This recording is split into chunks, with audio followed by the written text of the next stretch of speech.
how to add Twitch link to TikTok bio.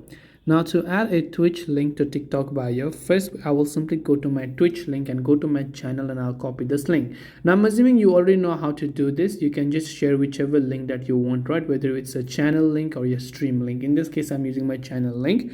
So once I've copied that, I can simply go to TikTok.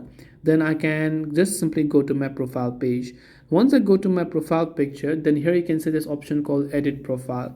Now the bottom line over here is that if you want a clickable link on TikTok, you need to have over 1000 followers.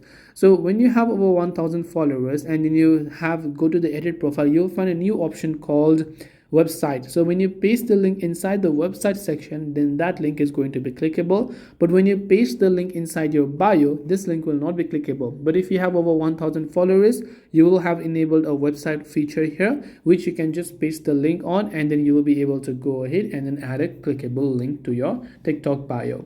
So I hope this video helped you. If you have got any further questions, feel free to also leave them down in the comment section. Thank you for watching and see you in the next video.